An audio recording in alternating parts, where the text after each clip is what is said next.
Hello dear students, good morning. We shall study today pavement materials. We are aware to construct any type of road, whether earth road, gravel road, water-bound macadam road, any other types of bituminous material used roads, that is bituminous carpet, bituminous concrete road, bituminous bound macadam, wet mix macadam.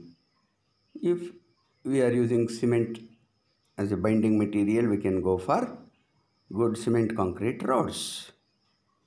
Overall, to understand in this topic is whatever the different materials which are used in pavement construction, we are required to test those materials for the suitability, how they are suitable. As we know, whenever the vehicles are moving on the roads, immediately the load coming over it should be borne by pavement. Means materials which are used in pavement should be strong enough, should be hard enough, it should possess good toughness. Invariably vehicles, when they are moving because of humps, that is speed breakers, or if some potholes are created during rainy season, especially in case of flexible pavements, the tires will jump from a higher height to lower height. Because of that, impact will develop. It has to sustain or it has to resist the impact, that is toughness. We have to find out. So in general, different properties that are required to be performed so as to make them suitable, and we have to select good material which will be last long after the pavement is constructed. In the first slide we can see related to pavement materials.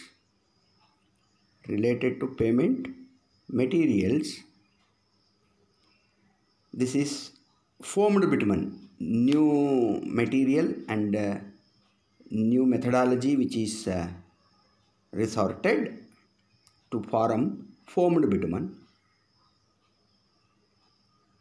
This is Los Angeles abrasion testing machine. This is CBR testing machine. This is CBR test which is performed in the field. So field test. In situ test, for which this instrument is used, the same instrument or with the different arrangements, field test also can be performed. That is being shown in this photograph. Okay. The overall syllabus content of pavement materials used in highway construction and related tests,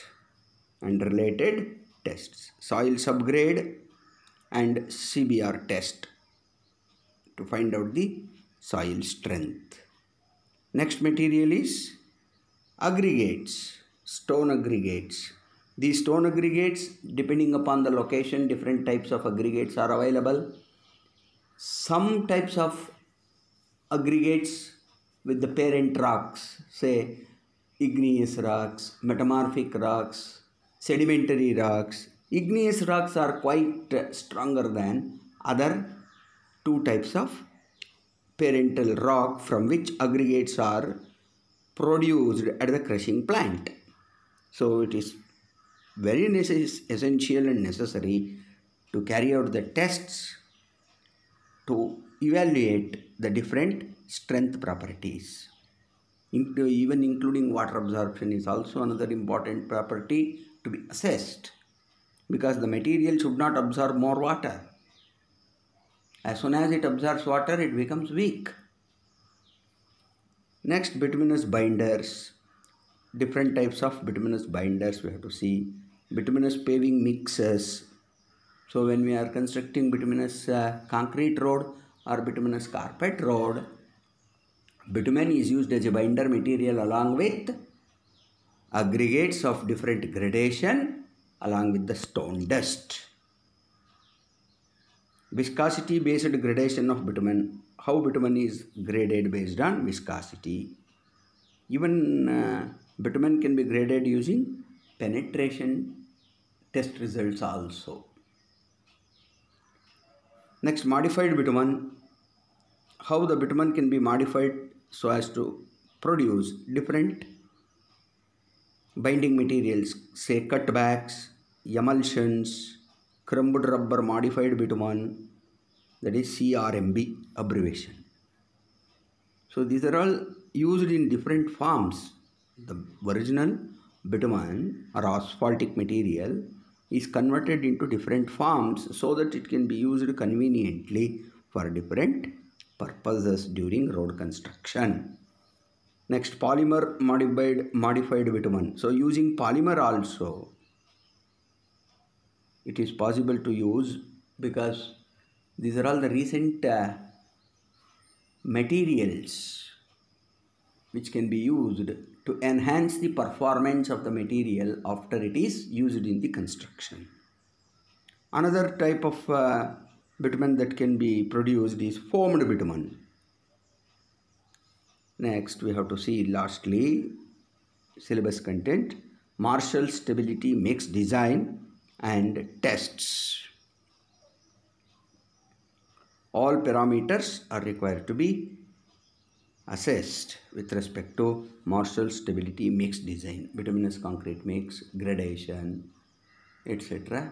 We are required to study during this. Further, before we go to tests on pavement materials, the basic materials which are used invariably, earth, natural earth, that is soil itself in the subgrade. Then we have to provide aggregates in sub-base course, base course and surface course ultimately. Before we go to the different tests to assess the properties, we will see what is highway pavement and what are its types in brief, so that we will understand the significance of why we have to go for testing the materials. Highway pavement is a structure consisting of superimposed layers of processed materials above the natural soil subgrade, whose primary function is to distribute the applied load, that is vehicle loads, onto the subgrade. The pavement structure should be able to provide a surface of acceptable riding quality, which is adequate skid resistance, favorable light reflecting characteristics. It should not affect the driving of the vehicle during night time or daytime under bright sunlight, or even it is associated with presence of water on the surface of road. There will be more reflection of headlights, especially during night time. During daytime, under bright sunlight, the reflection could be possible. And low noise pollution. So whatever the road which is constructed, when vehicles are moved over it, it should not create more noise. The ultimate aim is to ensure that the transmitted stresses due to wheel load are sufficiently reduced so that they will not exceed the bearing capacity of the soil subgrade. So you have studied in the last year in foundation engineering what is bearing capacity of the soil which is used in the subgrade. The stresses which are induced should not exceed bearing capacity. In such a way it should be. Two types of pavements are generally recognized as serving this purpose, namely flexible pavements and rigid pavements. You see here, this is flexible pavement using bituminous material. This is cement concrete pavement using cement as the binding material. Hence, this is called as rigid pavement. Rigid pavement. This is known as flexible pavement. Flexible pavement. Okay. Requirements of a pavement. What are the various requirements? An ideal pavement should meet the following requirements. What are they? 1. It should have sufficient thickness to distribute the wheel load stresses to a safe value on the subgrade soil. Second, structurally it should be strong enough to withstand all types of stresses imposed upon it. Adequate coefficient of friction to prevent skidding of vehicles. Vehicle should not either slip or skid on the pavements when they are moving. That's why adequate coefficient of friction should be developed. Next could be smooth surface to provide comfort to the road user even at high speeds. It should produce least noise from moving vehicles. Also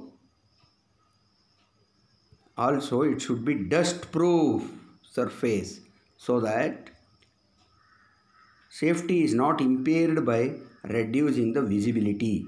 So whenever vehicles are moving with high speeds, naturally the dust, if it is present more on the road surface, it rises from the road surface of the pavement and it creates less visibility. That means it reduces the visibility. That should not take place. Means dust proof surface should be provided. Also it should be impervious so that the subgrade soil is well protected. Means water should not percolate. That's why it should be, the surface should be of impervious nature. Thereby subgrade soil is well protected. And lastly, long design life with low maintenance cost.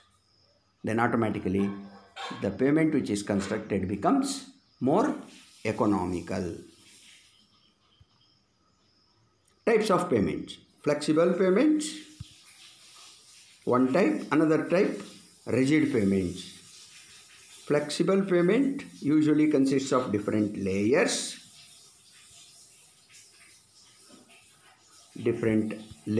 As shown here. Subgrade, that is existing soil, which should be well prepared to achieve at least 90 to 95% density. Then subbase course, which is optional, but usually in India we come across subsurface also is provided.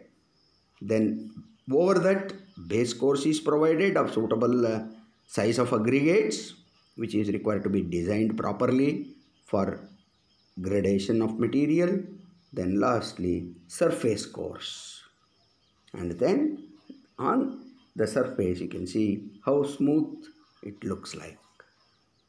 And then marking also is being shown here in the form of lane line, so that the left hand side movement will be on left side of this center line, and oncoming vehicle direction of movement of vehicle will be towards right side of this lane. Rigid pavement or cement concrete pavements. Soil subgrade, sub-base course optional, base course optional, surface course is using cement concrete. In cement concrete, we are required to provide longitudinal joints and transverse joints. We will come across in later later in this chapter. Base course only will be provided. Sub-base course will not be provided in India so far. We are providing only base course. Even without base course also, Directly reinforced cement concrete roads can be laid down over the well-prepared soil subgrade. However, in order to enhance its life period for a long term, we are using at least base course or sub-base course. Any one, usually we go for base course. Flexible pavements. Flexible pavements will transmit the wheel load stresses to the lower layers by grain-to-grain transfer through the points of contact in the granular structure. So as we are aware, in case of flexible pavement, we are using different sizes of aggregates. For example, these are the aggregates we are using. These are the aggregates we are using. These voids which are left will be filled by smaller materials, thereby the action will be granular action. Granular structure, thereby it will be grain to grain transfer of load through the points of contact. That is the meaning of it. The wheel load acting on the pavement will be distributed to a wider area, and the stress decreases with the depth.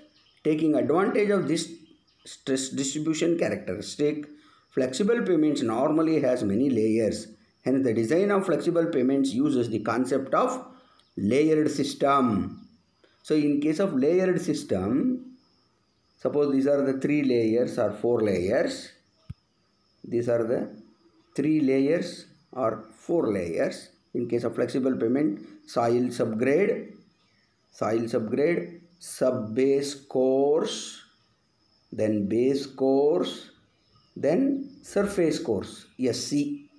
In that case, the load transmission, load coming over the surface course of the pavement will be transferred in the form of a truncated cone in case of flexible pavement, like this. Therefore, whatever the stress at this point will be maximum by the time it reaches the soil subgrade, it becomes lower because it is widely distributed. And over a wider area, the load which is coming over the pavement will be distributed through grain to grain distribution. Therefore, the stress intensity by the time it reaches subgrade will be much lower. Typical layers of a flexible pavement we have already seen with the different dimensions it is given. In addition to that, we invariably go for prime coat, then tack coat, lastly seal coat, so as to bond the materials in position. Seal coat is also provided. So detail we will discuss later on.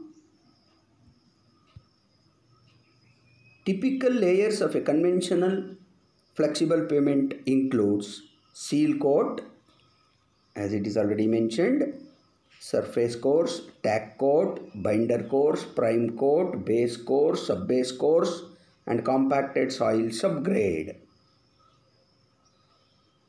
And natural subgrade seal coat. Seal coat is a thin surface treatment used. Seal coat is a thin surface treatment used to waterproof the surface and to provide skid resistance. Whereas tack coat is a very light application of asphalt, usually asphalt emulsion diluted with water. That's why we are going for different forms of bitumen, like emulsion, cutback, etc., so as to make use of it appropriately for different purposes to serve in the roads. It provides proper binding between 2 layers of binder, coarse and must be thin, uniformly cover the entire surface and set very fast.